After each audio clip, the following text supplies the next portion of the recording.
So today we're talking about how to prepare your womb or uterus for implantation. So if this topic is important to you, then you got to keep watching. Hi, I'm Dr. Mark Sklar, the fertility expert, and I work with couples from all over the world helping you get pregnant naturally. If you want more support on how you can get pregnant naturally, then make sure you subscribe to my YouTube channel, hit that bell so that I can help you too. But before I get started, I've got things to mention. If you're looking for additional support to help you on your fertility journey, and you want to see if me and my team can help you, then I want to encourage you to apply for a discovery call to see if we're the right fit. To do that, just hit the link below in the description to apply. So as we talk about this topic of preparing your uterus or your womb for implantation, there's a lot of things that we need to consider as we're looking at this or as you're looking at this and trying to make sure if your uterus is ready and prepared to do one of the most important things that it should do, which is hold a pregnancy and carry a fetus to full term, right? A full pregnancy, and do the amazing thing of delivering that baby when it's time. So the first place that we need to start is with an investigation. We've got to inquire. We have to ask the right questions, and we've got to look a little bit deeper to find out if your uterus is ready. So I've prepared a list of questions that you need to ask to start looking at this, to start investigating. And I'm going to tell you and answer a little bit of these questions. So it's not just the questions themselves, although that's something that you're going to have to answer for yourself, but I'm going to give you a little bit of guidance with that in addition.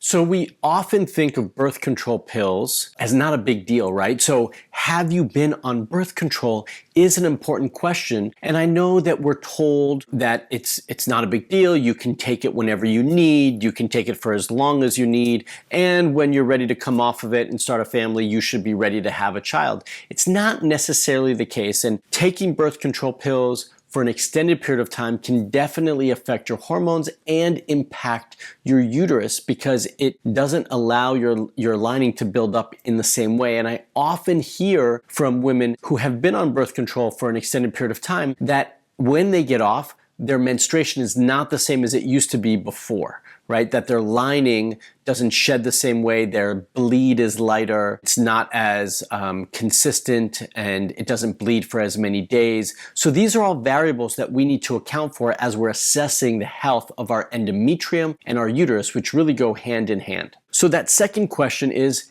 if so, for how long? Well, it's not just have you been on birth control pills, but it's how long have you been on them? So if you've been on them for a short period of time here and there, then it might not impact your uterine health as much as it would for someone who's been on it for years and years and years. Let's say someone got on it when they were in their teens and then continued to stay on it throughout until they got pregnant and were ready to have a child, then that impact is going to be much greater than for one of you who have just been on it for a short period of time. Now, you might be asking the question, well, if I'm doing IVF, my REI often wants to put me on birth control pills. Well, that's a little bit different. They are using that hopefully for just a short period of time to prepare your uterus to quiet your ovaries for that coming cycle. So they're trying to really control everything in that. Often they'll also use it to get you in line with their schedule and their cycle as well. Those are hopefully for short periods of time. I have had some women who have been put on birth control for months and months in preparation. That's not my most favorite thing. And if you are able to do IVF and your REI is willing to do IVF more naturally, if you will, without the use of birth control pills, then that is also something to discuss and consider. But the longer that you're on birth control overall, the more impactful, the more of a problem it's going to cause for your overall hormonal balance and your body. So this question number 3 about what was your menstruation like before you were on the pill is an important one. Now, some of you might not remember because it could have been so long ago, right? And you just might not be aware. But I want you to take some time and really ask yourself this question and consider the answer. I would bet that your cycles were different, your bleed was different before you were put on the pill than after, especially if you were on it long term. That starts to show you that there is an impact in taking birth control pill for an extended period of time, and that it can disrupt or change or shift your menstruation and your cycle. So it's not something to just take lightly. It's something for us to consider into the bigger picture. So with this begs the question of what is an ideal menstrual cycle for any of you watching? Well, what we'd like to see is that your menstruation starts easily with very little fuss and fanfare, so to speak. So very little PMS, if any, no spotting, no bleeding before. Really, we want that bleed to start and you to be relatively surprised, other than the fact that it's that time of the cycle, to be relatively surprised that your cycle has started. So we just want your bleed to start naturally. You know, it could be lighter in the beginning, but I don't want it to start with spotting, so to speak. Or if it spots in the morning, that it turns into a good bleed or a more real bleed later on. And so the first day of bleed is considered day one, and not the first day of spotting, but the first day of a full bleed. So with that, we'd like to see that bleed for at least 3 days, upwards of 5 to 7. For some of you, that might be different, right? And that we want that color or quality of the bleed to be bright red, a good moderate flow, little to no clots, little to no pain, just easy essentially. And the way we determine how heavy or light it is how long it takes you to fill a pad, a cup, or a tampon. So it's normal in the beginning for that to fill within an hour. As the cycle extends, that will become longer. If you're only filling a pad, cup, or tampon maybe once or twice a day, you're probably not bleeding enough in the beginning, but that would be fine as you taper. So those are some of the key things that we look for when it comes to menstruation. I've done several videos just devoted to this itself. You can find these right here if you need to check those out and learn a little bit more about what a proper menstrual cycle should look like. And then as we're comparing things, so what was your cycle before the pill? And then what is your cycle like now? How has that changed, right? We kind of talked a little bit about that as part of that previous question, but it is something to understand. You might want to make a list before pill, after pill, and so you can see the differences from one side to the other and understand that there is an impact, or maybe not, hopefully not, and what that might look like, so that you can also have a better understanding for where you are today. That will help guide you in terms of how you need to move forward, which we'll talk about in just a little bit. The other question that is asked is about cycle regularity. So is your cycle regular? What is considered a regular cycle is a 28-day cycle. It can be a little bit shorter, it can be a little bit longer. The most important thing is that it's consistent. I have seen and heard from many women that once they get off the pill, their cycle is no longer regular or consistent. It fluctuates. It might come every 3 months or 4 months. This is seeing some sort of irregularity induced by the birth control pill, right? Induced by those hormones that were given to you. And it's also assuming that you did not have those issues before, that you just have those now. So it's an important question that doesn't often get a lot of attention about how regular are you, or are you even regular right now? And that definitely is one of the most important questions, because that's the first thing I want to see improve or change in anyone's cycle as we start to regulate hormones and adjust and improve fertility. I kind of have touched on these questions previously, but I want to isolate them right now. So how many days do you bleed for? And what is the quality of your bleed?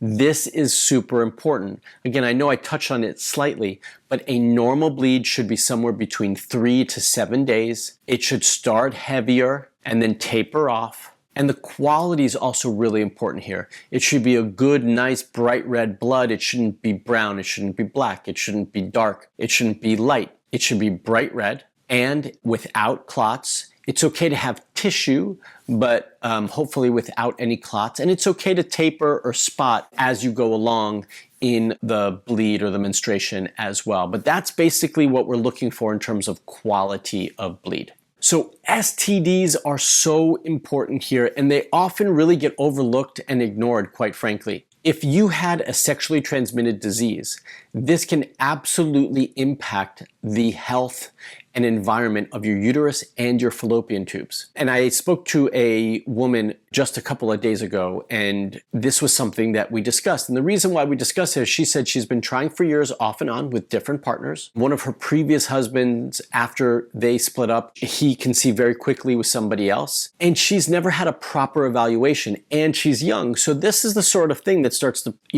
pique my interest and starts to cause me to ask some questions. And the first question I asked her is, have you ever had an STD? And she said, well, yes, I've had chlamydia and I've had herpes, but those were both treated and relatively quickly. Now, relatively quickly is an important variable here, because if you had an STD, the quicker you treat it, the less likely that it's going to cause any problems. But the caveat here is, did you know you even had it, and when did you find out in relationship to when you got it, so that you can treat it appropriately? STDs like chlamydia and gonorrhea can cause scar tissue, blockages of the tubes, mostly usually at the connection with the uterus, and they can cause all sorts of inflammation and infection in the fallopian tubes and the uterus. This does not create a proper, healthy uterine environment for implantation. So this is a key thing to understand. If you have not had any STD testing, which I'd be surprised at this point, but if you haven't, get it done. If you have had an STD in the past and you're not sure if it was treated appropriately, then we need to have an investigation. We need to look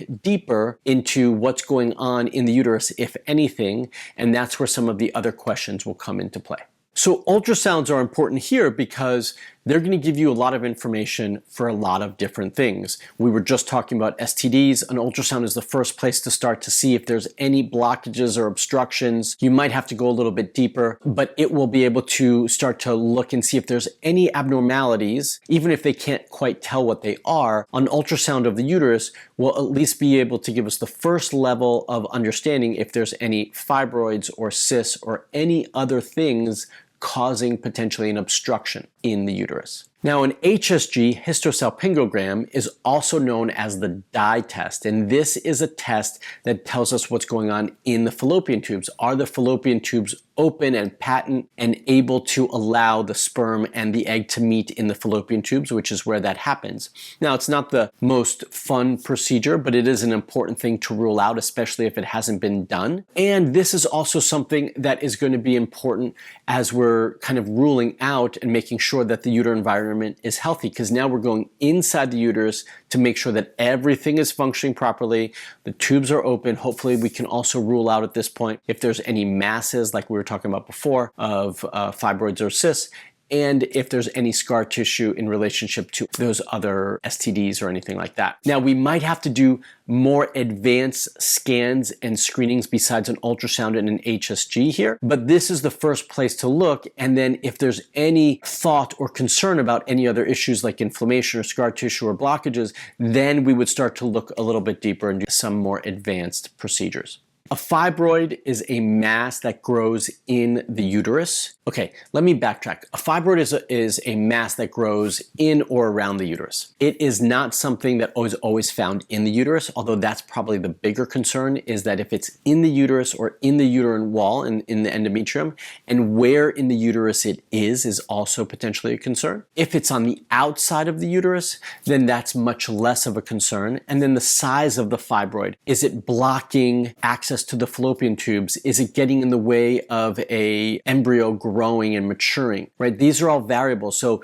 we don't want anything in the uterine cavity that doesn't need to be there. And fibroids are definitely one of those things that could be seen there. Now, if you have one, then that has to be considered a little bit differently. We have to be able to be aware of how we take care of it, if it needs to be removed, and in what way. And these are all things that each case is a little bit different, and we need to understand what your specific situation is so that we can get proper guidance. Now, you might want second or third opinion on that if you find that, so that you can make the proper decision for yourself. But the first step is this investigation step, which is understanding if the uterine cavity is clear or if there is a fibroid present. Cysts. Cysts are also masses, but they're not typically found in the uterus or on the uterus. They're usually found on the ovaries. So why are we talking about it here? Because it might not impact the health of the uterus or the womb. That piece is correct. But the reason why we're talking about it is often when we find cysts on the ovaries, it could be a sign of endometriosis because some of those cysts are what's called endometriomas. And that could be an indicator that you have endometriosis and potentially more inflammation. And often that is found on, around, or in the uterus. So if you find cysts, then we do want to potentially rule out endometriosis. There's a lot of other signs and symptoms of endometriosis, and I do have videos just devoted to that. If you want to check those out as well, you can check those out right here. So when we're talking about the uterine environment and the uterine cavity, one of the more common things to find are what are called polyps. Polyps are like little skin tags that are found inside the uterus. They're relatively benign, easily removed, but like I said before, if it's not supposed to be in the uterine cavity, we don't want it there. So I do recommend having that simple procedure to remove them. Here's the only caveat. If you're going through hormone or hormone therapy or IVF treatment, then I might wait to have that procedure done until after you're done with all those hormones and getting ready for transfer, because the likelihood of another polyp growing is high with all the medication that you're being put on. So I might put that off, do all the stimulation that you want to do, retrieve all the eggs you want to do, and then between retrieval and transfer, have those polyps removed.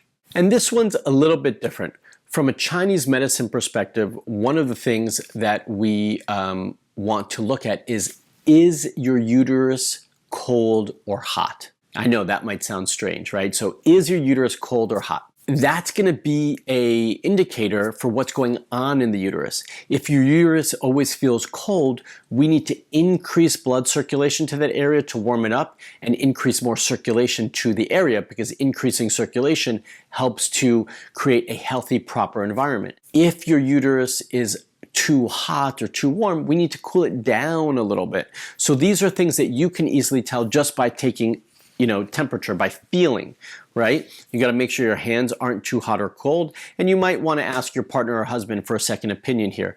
But we do want to check the temperature of your low abdomen and uterus to get an understanding for what's going on. Another indicator for that is if you get cramps during menstruation, are they relieved by putting on heat, or are they relieved by putting on a little bit of cool towels? Does that make you feel more comfortable? So that's also another indicator of the temperature or environment of the uterus. And lastly, when we're talking about investigation, testing.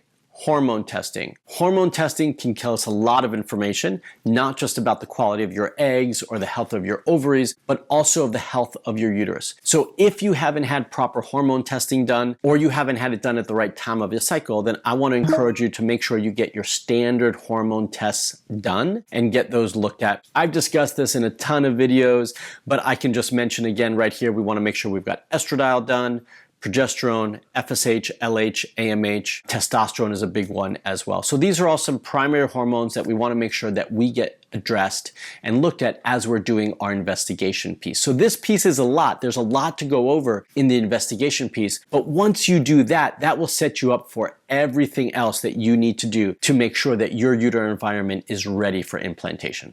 So the next phase of this is the plan. We've gotten done with the investigation piece. Now we're talking about the plan. So where do we go from here with all this information? The first thing that I want you to do is start with the foundational things. I know I talk about this all the time, but they're foundational things for a reason. So once you know what's going on in your uterine environment and the health of your uterus, then you can make better decisions on some key areas. One is diet. The other is movement, and the third is any additional treatments. So diet is going to be tailored based on what the findings are. If there are fibroids, if there's cysts, if there's endometriosis, if your uterus is hot, if it's cold, right? If there's blockages, if there's inflammation, if there was an STD or not. These are all things that are going to impact the way you eat. Also, what does your menstrual cycle look like? Is it normal or regular? Is it irregular? What's the quality of it? These are all variables that once you have that list figured out, is going to impact the decisions you make when it comes to diet and movement. So diet, obviously some of the basics are staying and eating clean. I have bunch of videos on this topic, so you can check those out later. But just giving you the understanding that once you know what's going on, that will impact your plan and how you structure your plan with your diet. Movement is also one. So we often think that we need to just move more, but what if you have to move less? Again, having an understanding for what's going on with your cycles, your uterine environment, and your overall health and fertility is going to impact the decisions you make with regards to movement. Do you move more? Do you move less? What kind of exercise and movement do you do? These are all variables that you also need to consider. And then additional treatments, like do you incorporate acupuncture? Do you look at taking some supplements or herbs? What other therapies are you going to incorporate now as you're creating your plan? So step number 3, we've done investigation, we've done thinking about your plan. Now it's about treatment, which is kind of goes hand in hand with that step number 2 in plan. But the first phase of this is going to be detoxification. This is important because if there's any irregularity or issue with your uterine environment, if you've been on birth control pills or hormones for an extended period of time, we want to clean out the body, get rid of any excess hormones. And one thing that we all need to consider is, are we also being exposed to chemical toxins, extra hormones, and things that we shouldn't be on a regular basis that we're either aware or unaware of? So I want to read you a couple of statistics that I think are going to be really important. There are currently over 84,000 chemicals registered for use in the US, and the majority of which have never been tested for safety. Think about that. 84,000 chemicals that are registered, and the majority of them have not been tested, so we don't know what they do to the body. That's a little bit scary. So number 2, the Center for Disease Control tests for chemicals found in the US population, and to date has found more than 300 of them. Some of these chemicals are found in 98% of the population. So they're testing the population, they're testing humans for these chemicals, and to date 98% have been found in the population, more than 300 of them. That's also a little bit scary and disheartening. So many of these chemicals are linked to health conditions like cancer, diabetes, insulin resistance, weight gain, infertility, thyroid disease, hormone imbalance. These are all part of your endocrine system. So these chemicals are impacting your health, your reproductive system, and your endocrine system. That's important for fertility. We are exposed to these chemicals by doing normal everyday activities like eating, washing your hair, putting on makeup, cleaning, playing outside, etc. These are all things that impact our health and that put us at exposure to some of these chemicals and toxins.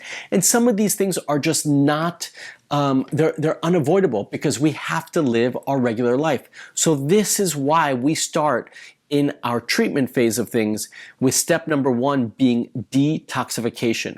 Now there's a couple of or several ways that I want you all to detoxify.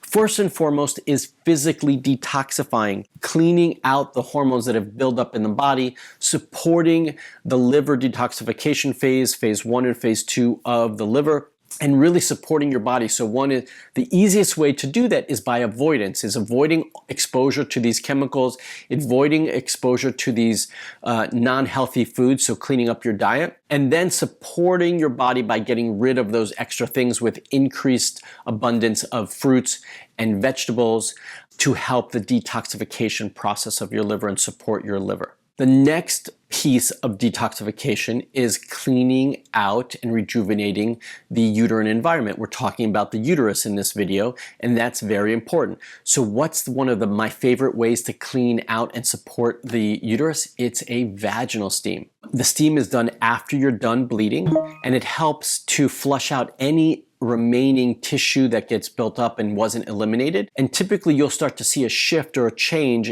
in the quality of your bleed, and also you'll have some additional discharge afterwards. So I only like to do this like once or twice when you're done bleeding, and that's in the early part of the cycle. We don't do this later on. You can also potentially incorporate a castor oil pack on your lower abdomen to help with detoxification as well, and helping to support your uterine environment and cleaning that out. And the third piece as it relates to detoxification is mentally. How are we going to mentally detoxify? So part of that is going to be meditation, doing some wonderful meditations to help focus our body on what it can do and how you can support it. And there are ways that you can meditate and visualize. So part of meditation can be visualization. Visualize your uterine health, your uterine environment and the uterus becoming healthy and strong, the endometrium growing nice and thick, and anything that's not supposed to be there clearing out. So detoxing mentally as well to create a nice routine of meditation and visualization is also a big part of the detoxification process. Okay, this part of the treatment phase is called elimination. What does that mean? It's getting rid of the stuff in your house and in your environment that should not be there. So one of the first things that I recommend when it comes to that is we need to stop bringing all those funky things and toxic things and bacteria and so forth into our house. Well, how do we do that? The easiest way and one of the most important ways to do that is by actually taking off your shoes before you come into the house. So you're at your door, at your front door, all those things either stay outside or right on the inside of that door, but don't come beyond that. So I've developed a habit in my family that everyone takes off their shoes either in the garage or out the front door, and then we don't use the shoes in our house as much as we can. That's ideal. Now, the only caveat to that is we tend to have a big pile of shoes by our doors, and so we do have to manage that piece of it. But that is an important variable to minimizing and limiting how much junk comes into the house. Getting rid of those things in the house that might impact your health and environment and that are toxic as well is really important. So what chemicals are you using to clean? What chemicals are you using on your face and your body that you can start to swap out, and do that slowly. So as one thing runs out, you swap it with something else that's clean and healthier than what you were doing before. Don't waste the money. Don't just like clean house all at one time, but do it slowly and over time. And then cleaning your home. This is something that we take for granted, but how often are you actually cleaning your house? How often are you dusting? How often are you vacuuming and sweeping? I have to tell you, I can sweep my house every day and find piles of dirt. That's how much stuff still comes into the house, and we take off our shoes. So if you don't clean your house regularly, you should make a habit of doing that.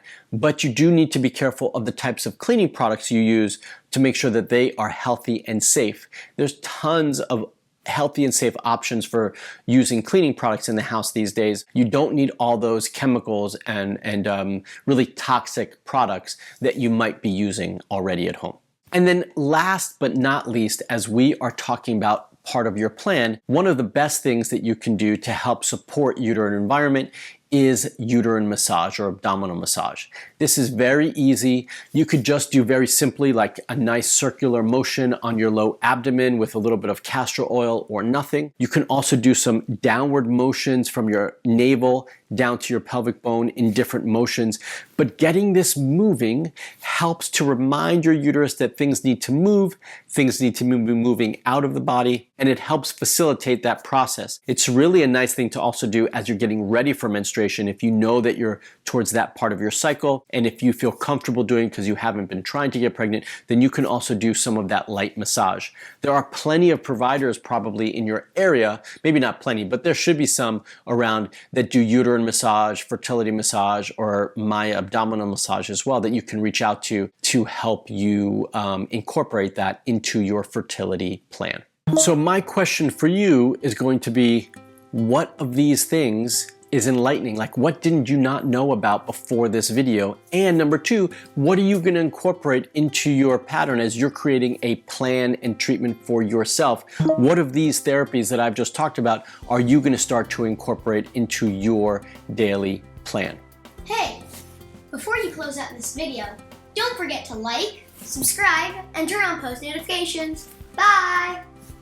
All right, everyone, until the next video, I want you to stay safe, stay healthy, and most of all, stay fertile.